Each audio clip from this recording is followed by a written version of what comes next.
चिकित्सा शिक्षा मंत्री विश्वास सारंग का कहना है कि 18+ के वैक्सीनेशन के लिए केंद्र सरकार ने जो फैसला लिया है वो स्वागत योग्य है। विश्वास सारंग ने कहा कि जो पहले लोग वैक्सीनेशन के लिए स्लॉट बुक करा रहे थे उतने लोग वैक्सीन लगवाने पहुंच नहीं पा रहे थे, लेकिन अब ऑन द स्पॉट स्टेशन से वैक्सीन बर्बाद होने से बचेगी और जो लोग स्पॉट पर पहुंचे हैं वो वैक्सीन के दायरे में आ जाएंगे। इस मौके पर विश्वास सारंग ने कांग्रेस पर हमला किया और कहा कि कांग्रेस किस बात पर FIR की बात कर रही है। कांग्रेस लगातार देश को बदनाम कर रही है।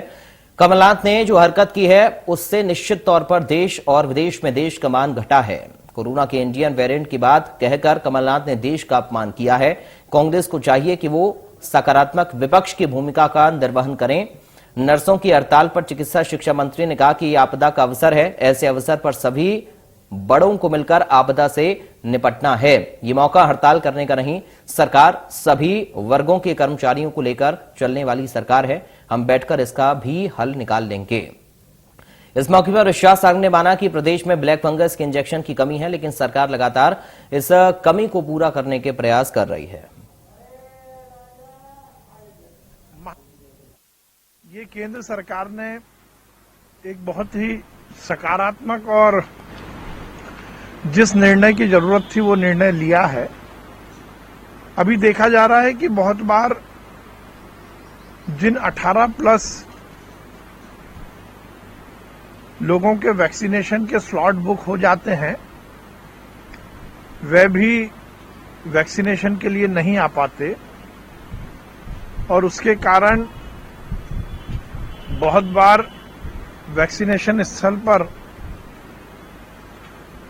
जो उस स्थल की कैपेसिटी है उससे कम हितग्राही आते हैं। पर अब निर्णय लिया गया है कि ऑन स्पॉट भी रजिस्ट्रेशन होगा। यदि किसी स्थल पर कुछ कम हितग्राही आते हैं तो जितना डोजेज बचे हुए हैं उनका स्थल पर ही रजिस्ट्रेशन हो जाएगा और उनको वैक्सीन लग जाएगी। आप तो लगातार इस देश का मान और सम्मान घटा रहे हो। कमलनाथ जी ने जो हरकत की है उससे निश्चित रूप से इस देश का मान और सम्मान अंतर्राष्ट्रीय स्तर पर गिरा है।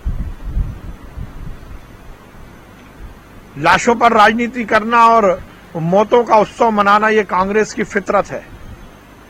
कमलनाथ जी के हाथ तो 1984 के सिख दंगों के खून से भी सने हुए हैं। महिला का उत्पीड़न करना और महिला को उत्पीड़ित करने वाले व्यक्ति को संरक्षण देना ये कांग्रेस की परिपाटी है।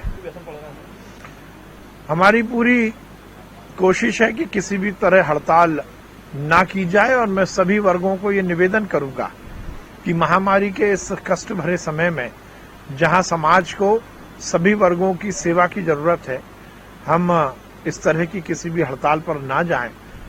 हमारी सरकार हर समय संवेदनशील सरकार है, संवाद स्थापित करने वाली सरकार है। बातचीत कर हर विषय को हम समाप्त कर सकते हैं। हमें ये सुनिश्चित करना चाहिए कि हम किसी भी तरह हड़ताल पर ना जाएं। एम्फोटेरेसिन इंजेक्शन की कमी है और इसी कारण हमने एक जो ओरल मेडिकेशन प्रिस्क्राइब किया गया है वो भी बुलवाया है।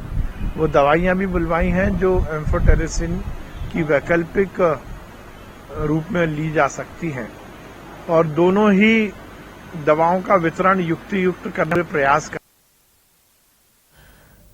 कांग्रेस